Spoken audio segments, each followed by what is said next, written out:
ვიდრე სადღესასწაულო სავედრებელ პარაკლის აღვავლენდეთ, სურს კიდევ ერთხელ თქვენ სარწმუნოებას შევახსენო საფრთხო ისტორია ამ წმინდა ტაძრის აგებისა და მასში დღესხსენებულ წმინდათა მინადორა მიტრადორა ნიმფადორას ძვირფასი ხატის მობრძანება ჩრდილოეთის ქვეყნიდან, კერძოდ რუსეთიდან, სახელმწიფო სანქტ-პეტერბურგიდან. ვიდრე სამაჩაბლოში ომი მოხდებოდა, რომელიც რა თქმა უნდა წლების წინათ მზადდებოდა, არა მარტო სამაჩაბლოში, ასევე აფხაზეთში და საერთოდ როგორც თქვენ იცით, არსებობს გარკვეული საიდუმლო გეგმა საქართველოს გადანაწილების და არა მხოლოდ საქართველოს, არამედ მსოფლიოს ხელახალი გადანაწილების რა პროცესებიც ახლა მიმდინარეობს კერძოდ აზიაში, რაც საბოლოოდ დასრულდება დასავლეთის შებრძოლებით რუსეთთან და აფემი და დავზინო რუს მამათა წინასწარმეტყველებით და ბიზანტიური ერთ-ერთი გადმოცემით და წინასწარმეტყველებით სულაც არ დასრულდება დასავლეთის გამარჯვებით, თუმცა ამ მესამე მსოფლიო ომის დანგრევებზე ახალ მსოფლიოს ახალს დასავლეთი მაინც შექმნის და გაამეფებს წარწმედიშვილს ანტიქრისტეს, რაც შეეხება თავად რუსეთსა და ჩვენ საქართველოს, მას სულ სხვა ხედრი აქვს. ამაზე არაერთის ვისაუბრია ჩვენს მკვლელთან. მიუბრუნდეთ საკუთრივ დღევანდელ დღესასწაულის ნამდვილ საგანს და ამ ტაძრის აგების ისტორიას.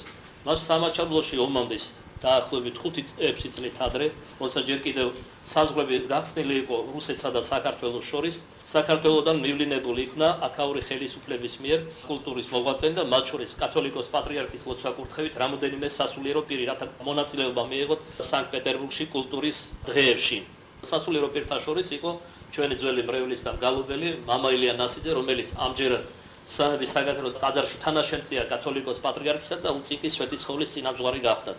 ერთი სიტყვით მივლინებული იქნენ, წარმატებით ჩაიარა კულტურის დღეებმა და აი მორწმუნეთა მცირე ჯგუფმა, არა მარტო სასულიეროთა, განიზრახეს, რომ სანქტ-პეტერბურგიდან გადაფრენილიყვნენ დივეოს დედათა მონასტერში, რომელიც თქვენ იცით წმინდა სერაფიმ საროველის განსაკუთრებული ლოცვა-კურთხევით და ღვთისმშობლის განსაკუთრებული გამოცხადებით იქნა აგებული. და როდესაც ისინი უკვე თვითმფრინავის ტრაპზე ადიოდნენ, მოულოდნელად გაჩერდა თვითმფრინავთან ჯიპი, გადმოვიდა რამოდენიმე ადამიანი, მათ შორის ერთი წარმოსადეგი მაღალი რუსი მამაკაცი, ახალგაზრდა მამაკაცი, რომელმაც ხელით ანიშნა, რომ ცოტა ხნით ტრაპზე შეჩერებული იყვნენ, აირბინა საფეხურები და მოუთხრო ეს უჩვეულო ისტორია. დედა იმისი იყო ღმართ მორწმუნე ადამიანი, განსაკუთრებული სასუება ჰქონდა წმინდა სერაფიმ საროველისა და არაერთგზის მის ცხოვრებაში ეჩვენა მას წმინდა სერაფიმ საროველი და თავად ამ ადამიანის გაჩენით დედაი დავალებული იყო სერაფიმ საროველისაგან. კერძოდ ბერწი იყო ეს დედაკაცი, დიდი ხნის განმავლობაში მას შვილი არ მიეცა, ბუნებრივია განიცდიდა როგორც ღვთისმოსავე ადამიანი და ევედრებოდა უფალ ღმერთსა თავის წმინდანს სერაფიმ საროველს. ერთხელაც ამ ლოცვის ნაყოფად სიძვრეულ ჩვენებაში მას წარმოუდგა ღირსი სერაფიმ საროველი და ამცნო, რომ მას შვილი მიეცემოდა და სახელად უნდა დაერქმია გიორგი. და კერძოდ ქართველი წმინდანის ეს უჩვეულოა, იმიტომ რომ ეს ხდება რუსეთში და ფიქრადაც არ ქონდა, რომ ასეთი სახელი დაერქმია, თუ კი უფლისგან ეს შვილი მიეცემოდა, რომ მისთვის უნდა დაერქმია სახელად გიორგი, რომელიც ღვთისმადიდებელი ადამიანი იქნებოდა და ღვთისმადლით არის კიდეც ღვთისმადიდებელი ეს რუსი გიორგი.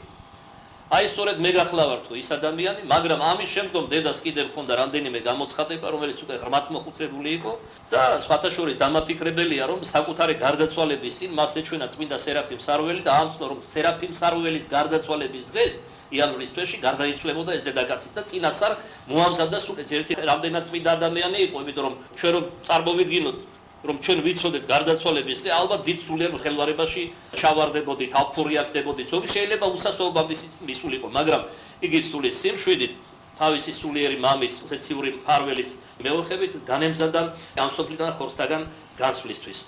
ერთი სიტყვით მას ამცნო არა მარტო მიცვალების დღე, არამედ შემდეგის, ვიდრე გარდაიცვლებოდა. მრევლმა სადაც შენ დადიხარ, თანხა უნდა შეაგროვოთ და დააწერინოთ ხელოვან ხატმწერს ხატი სამი წმინდა მოწამისად, მინადორასი, მიტრადორასი და ნიმფადორასი. საგულისხმო ეს არის, რომ ამ დედაკაცს აზრეთაც არ მოსვლია მსგავსი რამ მოემოქმედა. მეც გულახდილად რომ გითხრა, მე კი ვიცოდი, რომ ასეთი წმინდანები არსებობდნენ, მაგრამ მათი წამება არ ქონდა წაკითხული და ნაკლებად ვიცნობდი. უბრალოდ კალენდარულად ვიცნობდი, რომ ხსენება არის თქვა დღევანდელ დღეს.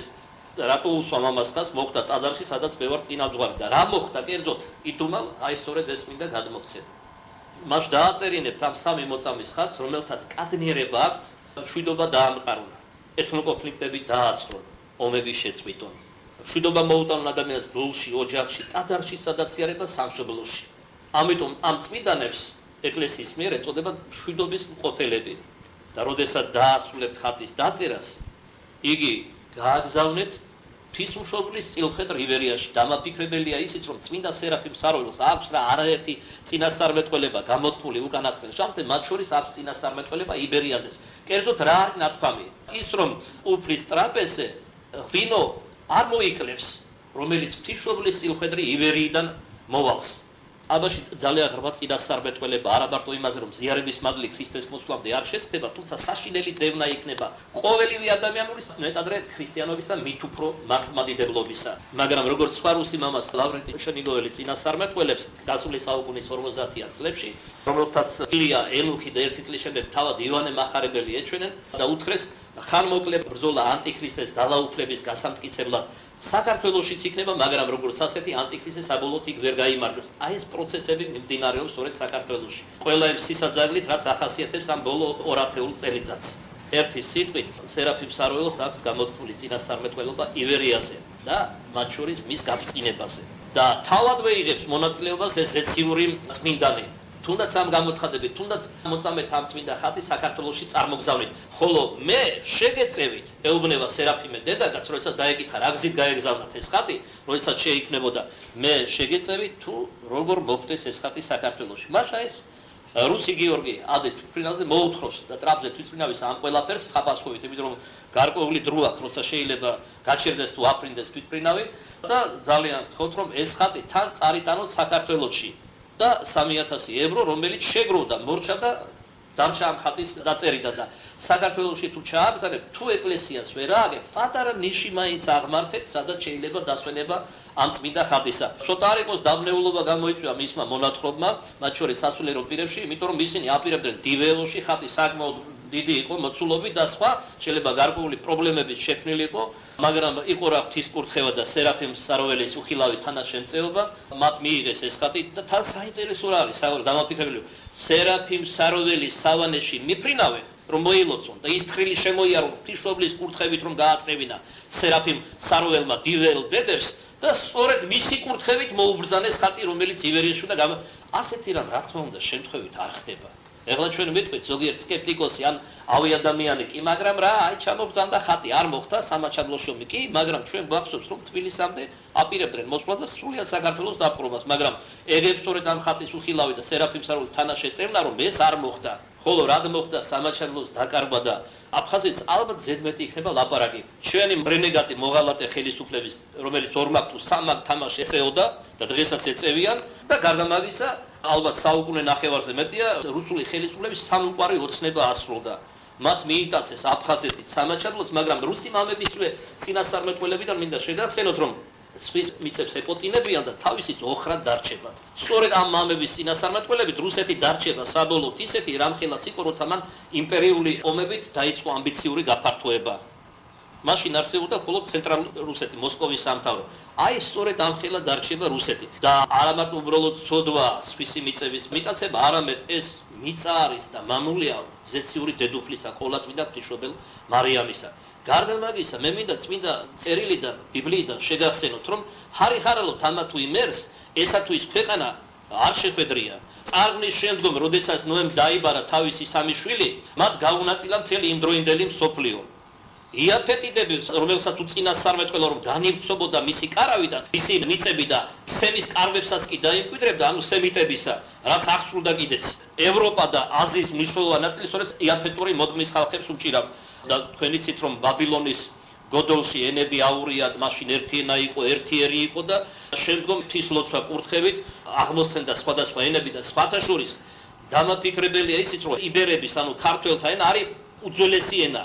ძირი ენა არის მსოფლიო ენებისა. პირველი ენები, რომელიც წარმოიქმნა, ეს იყო იონიელთა ენა, ელინებისა, ებრაელთა ენა იყო იბერების ენაც. ამ ენებიდან გამრავლდა მერე დანაწევრების დიფერენციაციის და სხვა გზით და წარმოიქმნა სხვადასხვა ენები. ალბათ ისიც არის დამაფიქრებელი, რომ ერების უდიდეს ნაწილს არ აქვს საკუთარი დამწერლობა, ერთმანეთისგან ნასესხები და ქართველ ერს აქვს 4 დამწერლობა. ჩვენ აქამდე ვიცოდით ასომთავრული, ხუცური, მხედრული, აი ფასტოს დისკო, კანალის და ერთი ქართველი მეცნიერის სახელმწიფო წარმოშობით მეგრელის დიდი ღვაწლით, რაც გაიზიარეს მსოფლიო მეცნიერებმა და აღმოჩნდა, რომ ამ დისკოზე დატანილი იყო უძველესი კოლხური მწერლობა. ესე იგი ქართველებს 4 მწ დამწერლობა გვაქვს. მე ვამბობ, რომ შემთხვევით და ჰარიჰარალოთ აკი ვახსენე, არაფერი არ ეძლება და მათ შორის არც ენა და არც დამწერლობა. ეს არის უძველესი კულტურის ერთ-ერთი ხლა მე აღარ მოვყვე, აი მაგალითად მიტროპოლიტ მანანია ჯაფარიძემ გამოსცა საქართველოს ეკლესიის ისტორია. ძალიან საინტერესო რამ არის, იქ არის არა მარტო მეცნიერთა ნააზრები გადმოცემული შესავალში, არამედ ბიბლიური მოწმობანი და წმინდა მამათა მოწმობანი, მათ შორის ღვთისმეტყველ მამათა და ეგზეგეტიკოს მამათა, რომელიც გამარტავდნენ წმინდა წერილს, რომ უძველეს ენათა და ერთა შორის ქართველური ერები მოიაზრებიან. რომ ჩვენი ძირები არის მესოპოტამიიდან და ესე შემდეგ. ანუ მე იმის მომენტა საგვარელო რომ ეს ერი ხისგან არის ამორჩეული და კურთხეული. და თავად ფაქტი რომ სულთმოფენობის მერმე სწორედ ღვთისმშობელ მარიამს ერგო ეს ქვეყანა კუთვნილება რომელიც პოლიტიკური და სხვა თვალსაზრისით რამე განსაკუთრებულ ქვეყანას არ წარმოადგენდა, მაგრამ ის განგებულებაში სწორედაც რომ განსაკუთრებული ადგილი ეჭირა და უჭირა ზემდის ამის მოწმობა თუნდაც იმაში რომ ღვთისმშობელ მარიამს შეახვედრა, რომელიც უძესთაეს და უამაღლებულესია თვით ქერაბიმებზე. ისიც რომ აქ მოხდა ილიამ თესბიტელის ხალე, რომელიც ილიამ შეგი ელისეს გარდმოუგდო, რომელიც სახია საფრთხო მოშურნეობისა. თავად ფაქტი რომ კვართი უფლისა აქ მოხდა, რომელიც სახია ეკლესიის თლიანობით და რომელი ერთი ჩამოთვალე ერი რომელსაც ყველაზე მეტი მოწამე ხავს, თუმცა რიცხობრივად ყოველთვის მცირე იყო ერთა შორის, ესეც და ბევრი რამ სხვა გვაფიქრებინეს რომ განსაკუთრებული განგებულება არსებობს საქართველოს. მაინც რა არის ჩვენ განგებულება? არა ის რომ საუკუნეების და ათეული საუკუნეების განმავლობაში ქართული მეობისა და ქრისტიანობის გადასარჩენად ვიბრძოდით და ღვთისმშობლის წილხვედრი მამულის, არა ჩვენი მამულის, არამედ ღვთისმშობლის წილხვედრი მამულისა პიროყოლისა ვაფიქრებინებს რომ განსაკუთრებული მისია აქვს ამ ერთს, მაგრამ ესეც არ არის ყველაფერი. ყველაზე მნიშვნელოვანი მისია, რომელიც ღმერთმა ქართველებს მისცა, ეს არის ბოლო ჟამს დაიმარხოს სარწმუნოების ჭეშმარიტება. ერთგული დარჩის დედა ეკლესიისა კვართი მაგას ნიშნავს, სწორედ საქართველოში რომ მოხდა ღვთის განგებულებით და ენითა ამით ამხილოს ყველა ენები, ანუ ბიბლიური გაგებით ყველა ერები და ყველა ხალხები. და ეს იქნება კონტექსტიდან ამოვარდნილი იმ სოფლიო მარაზმატული მოვლენებისა, რასაც ადგილი ექნება განსაკუთრებით მას მერე, რაც გლობალიზაციის შედეგად და ბოლოს ჩამოყალიბდება ახალი მსოფლიო სახლი და ახალი მსოფლიო წესრიგი დედაქალაქით იერუსალიმში, სადაც გააბატონებენ, გაამეფებენ ისინი წარწმედიშვილს ანტიქრისტეს, რომელსაც ქართველი ხალხი თავის ძირითად ნაწილში მართლმადიდებლობა არ სცემს თაყვანს და ამ ეკლესიის ერთგულიშვილი. ჩვენი სიტყვა შევწყვიტეთ. არა მარტო ის არის სოდვა რომ ნოეს მამათმთავრის ლოცვა კურთხევით გადანაწილებული მიწებს ეგრეთ წოდებული სუპერ სახელმწიფოები ინაწილებენ და უგულებელს ყოფენ და იავარდნიან მათ მიწებსაც, რესურსებსაც, ენას, კულტურას. განას სირცხვილი არ არის და აბუჩათაგდება რომ ამერიკიდან რომელთა სახელმწიფო 300 წელიწადია სულად ჩამოყალიბდა და ვინ ჩამოაყალიბა? ევროპიდან გაქცეულმა კატორღელებმა, კონკისტადორებმა, მეძავებმა, ოქროს მაძიებლებმა, აბორიგენი მოსახლეობის ამომჟლეტელებმა, აი ამაზე ჩილოჩერო ყურადღება ინდიელები ხო ველურები იყვნენ, მაგრამ სიტყვას არ გატეხდნენ. ერთგულება იცოდნენ. პატიოსნება ჰქონდა თავისი ზნეობის ფარგლებში. და თავისი ღმერთის ერთგული უნდა ქრისტიანული ევროპიდან წასული ევროპელები ყველაერად ზნედაცემული აღმოჩნდნენ. ღალატით, დაპირების და ფიცის გატეხვით და ასე შემდეგ ამოხოცეს ინდიელთა, მათ ვერ გატეხეს თავდაპირველად ინდიელთა წინააღმდეგობა. გარდა მაგისა რა დაინახეს რომ ინდიელებს მაგალითად იმუნიტეტი არ ჰქონდათ არყის მიმართ, რომელსაც ინდიელები ცეცხლოვან წყალს ეძახდნენ, მათ დაიწყეს არყის გავრცელება ინდიელებში და ამზითაც იხოცებდნენ ინდიელები და მათ მიწებს მანკიერი ევროპელები ეუფლებოდნენ. დღემდის ამერიკის შეერთებულ შტატებში, რომელსაც თავი მაქვს თავიანთი კულტურით, ცივილიზაციით და ადამიანის უფლებების სწორუპოვარი დაცვით, დღემდის არსებობს მათთან დედაქალაქში და სხვა დიდ ქალაქებში მუზეუმები, სადაც 100,000-ობით ინდიელის სკალპია, თავიდან მოხდილი კანია გამოფენილი. აი ეს არის სულ მაგათი კულტურა. და მამა გიორგი ბასილაძის არ იყოს ბაბუა ჩემის ეზოში 300 წელი მარტო მუხადგასო. ერი რომელსაც პროტოერი არის. უძველესი ენა, უძველესი კულტურა აქვს, უძველესი დამწერლობები, დამწერლობა კი არა. ამერიკას თავის დამწერლობა არ გააჩნია. ლათინურიდან აქვს აღებული ინგლისელს მაგარიდან ამ და ასე შეხლა აღარ მოვყვებით ამ მიერთმოეც. აი ესეთი ერი მოდის და ვითომ ჩვენ გვასწავლის ტოლერანტობას, კულტურას და ეს უბადრუკი სააკაშვილი ეხლა რომ ხელი რომ მოეცარა და ხელისუფლებას კარგავს ყვავილში რომ მუხტად აქვს მიღებული მიწები, თურმე აი გარაგარაგაცდა და 2-3 დღის წინ რომ მანო ესე იგი უნდა მოიწვიოს ამერიკელი, ესპანელი, ფრანგი მეღვინეები და ქართველებს გვასწავლოს მეღვინეობა. არქეოლოგიური გათხრები ადასტურებს. ციფრები რომელიც იპოვეს, რომ საქართველო არის უძველესი ქვეყანა მევენახეობისა და საერთოდ სამხრეთ კავკასია, თუ მხოლოდ საქართველო.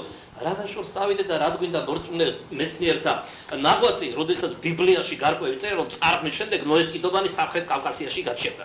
და პირველი ვინც ყურძენი იხმია და ვინც ღვინო იწდია, იყო მართალი ნოე. რომლის ერთ შულთაგან იაფეთიდან მომდინარეობენ ქართველები. ამას ქვია რა, თურაშაულის პატრონი დღეში პანტაზე გარბოდაო. აი სწორედ ამ ხელისუფლებაზეა ნათქვამი და ამ ადამიანზე. მოკლედ, მიუბრუნდე ჩვენს ნამდვილ სათქმელს. ეს არის მწარე რეალობა, რომლის ფურცლების ჩვენს თვალწინ გადავშალე და სწორედაც რომ მართებულად და დროულად გადავშალე, რადგან მე მინდა გითხრათ, რომ ეს არ არის ყველაფერი. ისინი ამბობენ ეს ღვთისმგმობები აქ თუ დასავლეთში, თუ ჩრდილოეთში, რომ მე ვარ და ჩემი ნაბადიო და თქვენ თვითონ ნახავთ მათ დასასრულს.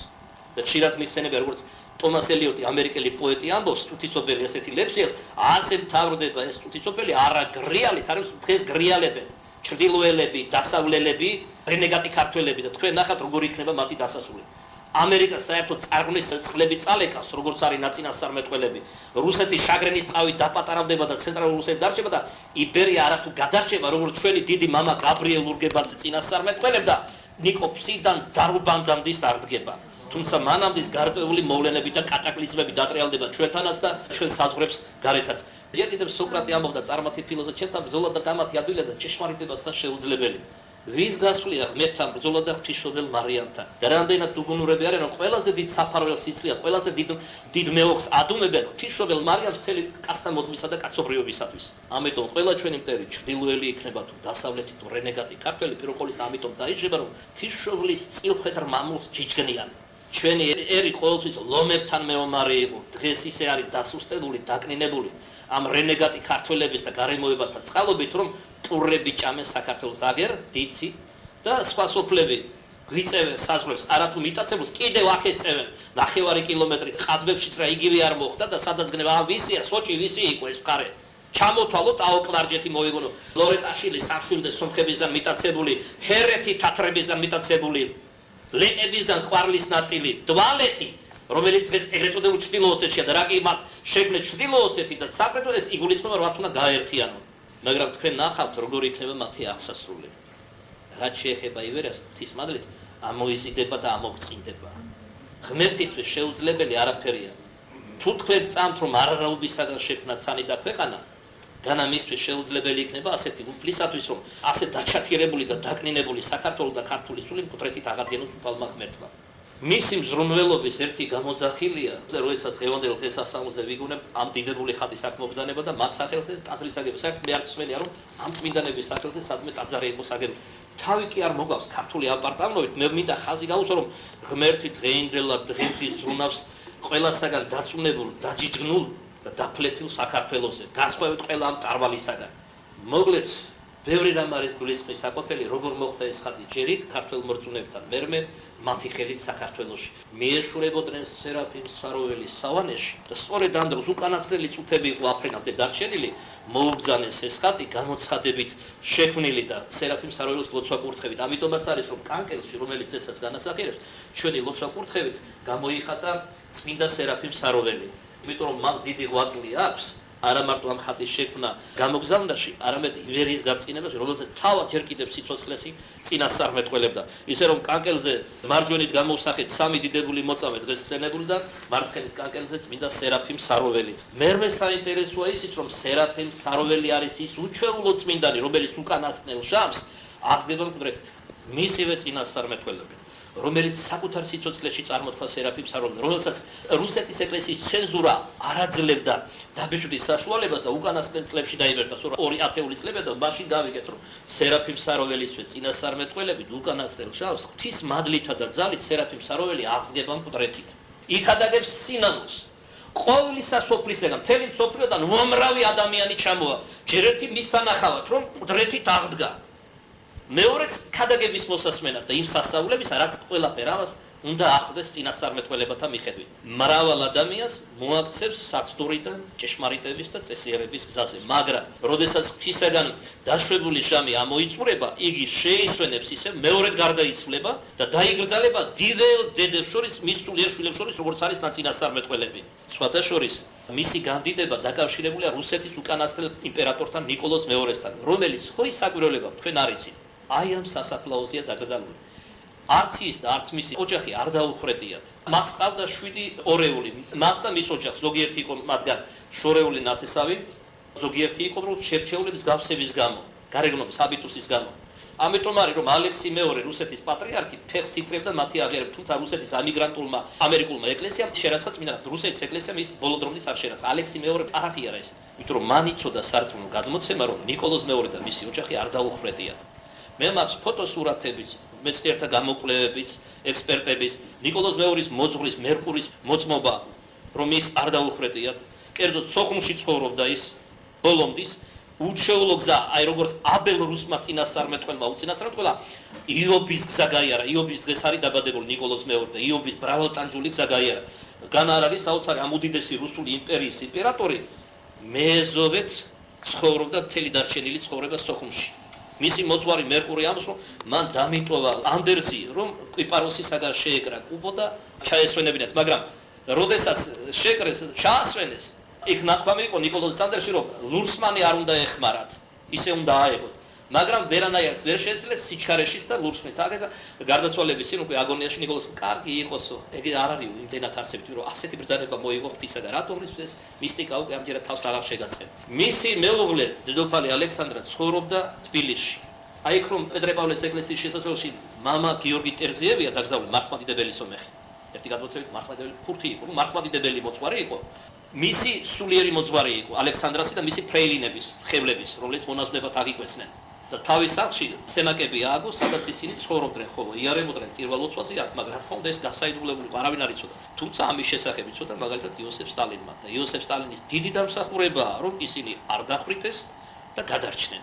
ხა ბევრი რამეა ფაქტების მოთხოვნა რატომ რისთვის, მაგრამ ამჯერად თავს იმიტომ რომ ხესენება სამი მოწამისა, მე იმის თქმა მინდოდა რომ და რატომ ჩამოვიდნენ აქ თვითონ განმარტეს, რადგან ივერია არის ღვთისმშობლის წინხოდრი ქვეყანა. თქვენ იცით რომ ილია მართალს ჭავჭავაძესა და ნიკოლოზ მეორის შორის იყო მოლაპარაკება და საქართველოსთვის უნდა მიენიჭებინა ნიკოლოზ მეორის კულტურული ავტონომია, რომელიც დროთა განმავლობაში უნდა გაფართოებულიყო.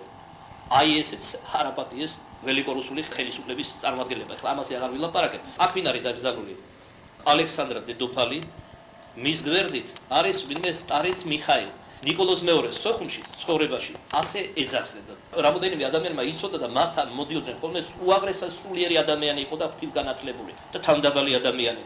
და მას სტარიც მიხაილ არის დაკრძალული. ეს არის ნიკოლოზ მეორე. ეს რომ ნამდვილი ამბავია, იქიდან შავს თუ თქვენ გახსოვთ ზოგიერთებს მაინც დაახლოებით 17-18 წლის მე ზუსტად ვერ ვიტყვი რუსეთის ხელისუფლებამ ჩვენს ხელისუფლებას მოსთხოვა რომ დიდი მთავარი ნიკოლოზ მეორის მა მიხაილი, რომელიც იყო კავკასიის ველური დივიზიის მეთაური, რომელთა შორის შედიოდნენ ჩრდილოკავკასიელები, ქართველები და ასე შემდეგ და მოკლული იქნა სამეფო საგანძურის გამო, ეხლა სიტყვა წაგვიყვან შორტორე, ბევრის ლაპარაკი შეიძლება ამაზე, აქ იყო დაკრძალული.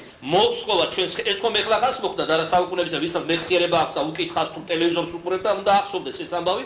ჩამოვიდა რუსეთიდან განსაკუთრებული კომისია, ექსპერტისა გახსნეს საფლავი, მე მაშინ წინამძღვარი ვიყავი აქ, მეც ვიყავი ამის მოწმე, გახსნეს საფლავი, ჩაუტარეს ექსპერტიზა, დაადასტურეს გენეტიკური თვალსაზრისით, რომ ეს ნამდვილად არის სამეფო ოჯახის მაღალი წარმომადგენელი.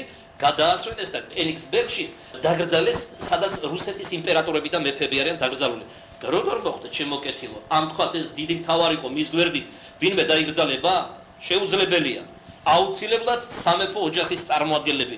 ანუ უფრო სწორედ იქ არის ნიკოლოზ მეორის სხეული, რომელიც არის გადმოცემა, რომ გაუხსნელი იქნება, როცა გაიხსნება ეს საფლავი. ახლა თქვენ თუ იცით და რატო არ ხსნითო და შევზე კი არ არის რომელიღაც ტეტია მღვდელზე დამოკიდებული ნიკოლოზ მეორისავ გახსნიან თუ არა. ეს ღვთის ნება არის და ღვთის კურთხევა. როდესაც ჟამი მოაწევს, აი ღმერთი თავის რჩეულებს, ეს იქნება კათოლიკოს პატრიარქი თუ ხელისუფალი თუ გულისხმას მისცემს და თავის დროზე აღესრულება ყოველი. ის როგორც საუკუნეზე მეთხანს მთავარი მიხაელის გვამი განისვენებდა, მაგრამ უკანასკნელ შამს ის გაიხსნა და ესე შემდეგ. და გარდა მაგისა კიდევ ერთი ადამიანი არის დაკრძალული.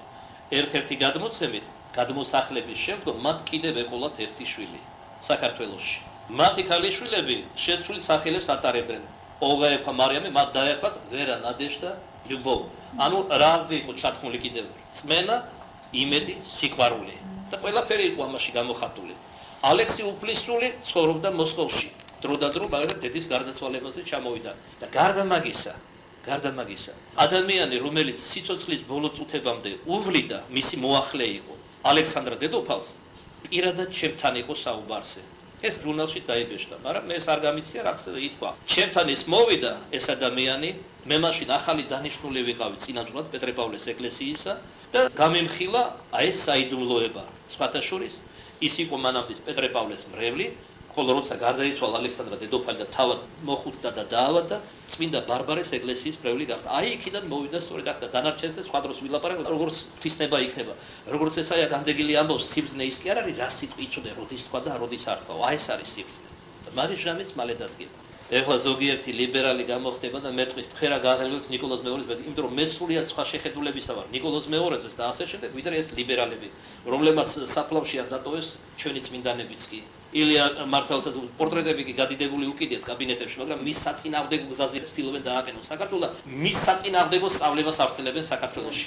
რომელსაც მოკლედ რო ვთქვათ, ილუმინატების სწავლება, მასონური სწავლება ქვია. ძალიან მოკლედ და ცხადად რო ვთქვათ. ერთი სიტყვით ასე და ამგვარად მამა ილიას და სხვების მიერ ეს ხატი გადაბრძანდა სანქტ-პეტერბურგიდან რუსული სკოლა ახალწერის თუ დაუკვირდებით, რადგან იქ მოიხატა. დივეევოში ღვთისმშობლის თხილს შემოატარეს, სერაფიმ საროველის საფლავს შეახეს და ყველა სიწმინდეებს, რომელიც ამ მონასტერშია დღემდის. მერვე საქართველოში ჩამობრძანდნენ ხატთან ერთად. მამა ილიამ პატრიარქს მოახსენა ამ ყოველივე შესახებ, რაც მოგითხეთ, მოკლედ პატრიარქის ლოცვა კურთხევით ეს ხატი წარიგზავნა სვეტიცხოველსა წინამძღვარი იყო მამა ილია. რამოდენიმე წელიწად იქ იყო დასული. ეხლა რა არის კიდევ საინტერესო? მამა ილიას ბრელში იყო რუსუდან ცენ პოეტის დამარცხებული ხელმძღვანელი იყო. ანუ მათ ჰქონდათ მატერიალური და ყველა საშუალება, რომ თუ ეკლესიას არა პატარა ნიში მაინც აეღოთ. მაგრამ ეს არ მოხდა. რადგან არ იყო ღვთისნება და კურთხევა ამას. და როდესაც ესე იგი მამა ილიამ ეს ჩამოიტანა, ჩემთან იყო ვისაუბრეთ, მომითხრა ამის შესახებ, წმენით მივიდე ეს მონათხრობი და ეს გამოცხადება, რა შეიძლება გამეკეთებ, მგდელი ვარ პატარა ხელისუფლებით, ეპისკოპოსზე დამოკიდებული. მე სლავურიდან ქართულად თარგმნებ მათი დაუჯდომელი ამ სამი მოწამის და აი ეს ხატი შევაქმნეიმე ჩვენს ხატწერს ირაკლი ცინცაძეს. ვინ არიან გამოხატული? თავისთავად სამი წმინდანი, მინადორა, მიტრადორა, ნიმფადორა, მაგრამ ვიდრე დიდი ხატი მობრძანდებოდა ორიგინალი. მასზე ასევე გამოხატული არიან გიორგი მთაწმინდელი ერთის მხრივ, რატომ? იმიტომ რომ გიორგი მთაწმინდელის სახელი დაერქვა, ვისი ხელითაც ეს ხატი გამოიგზავნა და როდესაც ივერიაზე წინასწარმეტყველებდა სერაფიმ საროველი სიძვრებულ ჩვენებაში და არა მარტო ცხადში და ხორცში ყოფნის დროს, დასასრულ თავის საუბრის ამ დედაკაცს უთხრა, როცა აღუთხრა შვილი გიორგი ეყოლებოდა, უკანასკნელ ჟამს ღვთისმშობლის ივერია ისევე გაბწყინდება, როგორც ამ ქართველი მეფის დროს და შეახედა ქართველი მამაკაცი მეფე იყო, არათამარი რომ მიგულისხმოთ, მაგრამ ეს იყო დავით აღმაშენებელი. ამიტომ ამ ხატზე გიორგი მთაწმინდელთან ერთად გამოხატული არის მარჯვენით მოწამეებისა დავით აღმაშენებელის და თქვენ მტკიცებთ უნდა წამდეთ, რომ ყოველივე აღსრულდება და ერთი რქაი გინდა იოთ არ წახდება, მისყალი არ წახდება ამ წმინდა წინასწარმეტყველებიდან. ამით ჩვენ გამოვხატეთ სასუება ამ წმინდანების მიმართ, ივერიის გამწყინებასა და ეს შემდეგ. ღმერთი ხო ადამიანის გულს უყურებს, გულთან ხილავია. აი გქონდათ მატერიალური საშუალება ხატიც გვერდზე ყავდათ რომ აეგოთ და არ მოხდა, ვერ მოხდა. უბრალოდ მამა ილიამ როცა დაინახა რომ ეს ტაძარი შენდებოდა, ამას ალკე მოგიყვებით თუ არ დაღალეთ, რა ვითარებაში მივიღე კურთხევა ამ ტაძრის აგებაზე. მამა ილიამ მობრძანდა თავდაპირველად და მითხრა, მამა, აი ყველანაირი საშუალება გვაქვს. მხოლოდ ზაბოლოოს რუსუდანია ჩემრეულში, რომ ავაგოთ პატარა ტაძარი ან ხელი არ გვემართება არაფერში და ტაძრის შეიძლება მე მივხვდიო, რომ ალბათ აქ უნდა და თუ შეიძლება მოვასვენო ეს ხატიო და ის 3000 ევროს მოიტანა. ამ 3000 ევროთია მოხატული ეს ეკლესია, რომელიც რუსებმა შემოსწირეს. და ეთქობა ღვთისმება, რომ მანდ უნდა იყოს, აი თქვენ დაიწყეთ ეს შენება. რატომ უფალი გულთან ხილავია? დაინახა რომ სარწმუნოებით მიიღო წინამძღვარმა ეს გამოცხადება. ხატი შეაქმნევინა სლავრიდან და მე მეტი რა შეგვიძლია, მე მეტი ძალაუფლება მე არ მაქვს. ტაძარს მე ჩემით ვერ ავაგებ. ეპისკოპოს კურთხევაზე. კურთხევაზე მისვლაც მერიდებოდა რატომ? პატრიარქთან. იმიტომ რომ აი ეს აღდგომის ტაძარი ახალი აგებული იყო და სამღვდელო სახლი. და შესაძლოა პატრიარქს უარი ეთქვა და ჯერ საერთოდ ეს რო აიგო, მითხრა რომ რადგან და მეორე ტაძარი ხო არის პეტრე-პავლეს ტაძარიო. ხო და ერთი სიტყვით მე ის მინდა ვთქვა რომ არც ეს ადგილი სადაც დგებათ არ არის შემთხვევით მოცემული ეკლესიისთვის, არც ეს ხატია მობრძანებული და არც ტაძარია აქ აგებული შემთხვევით. და რაც შეეხება ესე იგი თავად ტაძრის აგებას. როგორც უკვე გითხარით, უხერხული იყო ჩვენთვის პატრიარქთან მისულიყავი და მეთქვა, თუმცა გულით მსურდა და უფალი ხო გულთან ხილავია და ამას ხედავს გულითადობას. თან მიწა იყო ძალიან ცოტა დარჩენილი აქ და შეიძლება ამის გამოც ფორმალურად უარი ეთქვა პატრიარქს, მაგრამ მოხდა ასეთი რამ 8 აგვისტოს დაიწყო ომი. იმავე დილას ამომიტივდება იფეთქა გონებაში, აი რაც მოგიყევით ყველაფერი ეს სასწრაფოდ გავეშურე საპატრიარქოს და მივედი ეზოში ის და დაღონებული პატრიარქი ხარების პატარა ტაძარი იმისი სკამზე და მეუფე დანიელი ეს და მივედი ლოცვა კურთხევა ავიღე, მუხლი მოვიდრიდე, ცდილობისთვის მოვიკითხე როგორ ბრძანდებით მეთქი, თორე ძალიან კარგად ხედავდი სახეზე როგორც იყო და რა ხდებოდა ქვეყანაში. როგორ ვიქნები აბა მამა არჩილო. ჩვენს თავს რა არის ხო ხედავ ომი რო დაიწყო ხო და უცბად სხაპასკოპით მეხერხება ლაპარაკი უცბად მოუყვე მთელი ეს ისტორია შეკუმშულად და ლოცვა კურთხევა მთხოვე თუ შეიძლება მეთქი მშვიდობის ყოფილები არის რომიც დაიწყო და ნება მომეცი თავაგოთ დაუჯდომელი თარგმნილია ხატი შექმნილია მეთქი და აი ეს გადარჩა მეთქი და დაფიქრდა ცოტა ხანი პატრიარქი გაიაზრა ალბათ და მე მეკითხა კარგი ააგე ოღონდ პროექტი კონდესო მე ვუთხარი არჩილ მინდიაშვილის პროექტი თაშენდება ჩემი ბრევლი იყო ეს სამების ტაძარი ვინც ააგო ერთი სიტყვით სასრაფოდ მოუხმე მისი პროექტით აიგო ახლომის ტაძარიც ჯვართამაღლების რომელიც ჩვენმა ააგო და უანგაროდ გააკეთა ეს მოკლედ დავიბარე მეორე დღესვე ხარი სასრაფოდ ეს იცი მისი ანალოგიით არის აგებული ეს ტაძარი სამთავროს დედათა მონასტერში წმინდა ნინოს პატარა ტაძარი რომ ის ტაძარი ძალიან მომწონს მე პატარაა და ძალიან გულითადია სასრაფოდ შეადგინა პროექტი რაც ახდება ხოლმე იმიტომ რომ ღვთის კურთხევა იყო ამასე ორ თვე ნახევარში აიგო ეს ტაძარი ბევრს უკვის თვე ნახევარში მოიხატა და როცა მივედი პატრიარქთან კურთხევაზე რომ ვიკურთხეთ მეთქი ტაძარი გაუკვირდა უკვე ააგეთო და კი მეთქი და რა ვიცი მე ვფიქრო მადლიანი ადგილი არის მერმე ესე იგი მამაილია მოასვენა ეს ხატი პარაკლის იქნა გარდაცვლის რა ვიცი მოკლედ უმძიმესი მდგომარეობა რატო ეცით ხევანდელ დღეს ჩვენ წინაპრებსაც ჰქონდა დომები ერთმორტმუნე ბერძნებთან არაბებთან თურქებთან მონღოლებთან ერთმორტმუნე რუსებთან ხევანდელი მდგომარეობა იმით არის ძიმე რომ მაშინ ჩვენ წინაპრებს თუ არ ჰქონდათ რიცხობრიობა და სხვა მათ ჰქონდათ ახოვანება სარწმუნოება და შემართება აი როგორც ვახტანგ გორგასალმა ანდერძად დაგვიგდო ქართველებს ამ ანდერძით სულთმულობდნენ ქრისტესთვის სიკვდილს ეძიებდითო და სამშობლოსთვის და აი ამ წამსი ცხოვრობდნენ დღევანდელი ქართველები აი ახალი გამოთმა გაჩნდა გადატრიალების შემდეგ სადაც თბილი წყალია იქ ჩემი საშუალო როდის გაჩნდა ეს გამოთქვა წყალი რო არ იყო წყალს ვერ აცხელებდა სხვა და ესე იგი კომფორტის გამო დაიფანტრეს ზოგი გაჭირვება წაიყვანა უცხოეთში ასეთებიც არიან თავდადებული დედები და ქართველები ასეთებიც არიან ზოგი რო კომფორტმა ზოგი გადაგვარდა მენტალიტეტი შეეცვალა დაბრუნდა აქ უარესები აკეთა ცისხლით ლაპარაკობს ქართველი მე პირადად მისაუბრე გაოგნებული ვარ რამოდენიმე წელიწადში რო შეიძლება ადამიანმა ენა დაივიწყოს ამტროდეს ქეთო და კოტესავით არ იცოდეს საკუთარი მშობლიური ენა სიყრმიდან შეასწავლეს ოღონდ ჩვენ პატარა ფუფუნება ქონდეს განსხვავება ქონდეს და ასე შემდეგ ჩვენ ვარ ბუნები დღეს უკვე სამწუხაროდ ლოარსა ფათქარიძეები გაჭირვებულებიც ასეთები არიან თავის არეალში მაინც ფუფუნებას და განსხვავებას მრავალფეროვნებას ეძებს ჭამასმაში პირველ ყოვლისა და გარყვნილებაზე აღარას ვიტყვი ეს ხო უკვე წესი გახდა ჩვენი ცხოვრებისა ღმერთ შევთხო სამწმინდა მოწამეს შევთხო თავიანთი უხილავი ღვაწლით ჩვენში ქართველობა გააღვიძოთ ქართველობა გაიღვიძოთ რომ ყოველთვის მართლმადიდებლობით იყო ფისმადლით მამულის გადარჩება ენას და სარწმუნოებაც რომელთა მიერაც შვენის დიდება პატივი და თაყვანისცემა მამასა და ძესა და სულ საწმინდასა აზდა მარადის და უკუნითი უკუნისამდე ამენ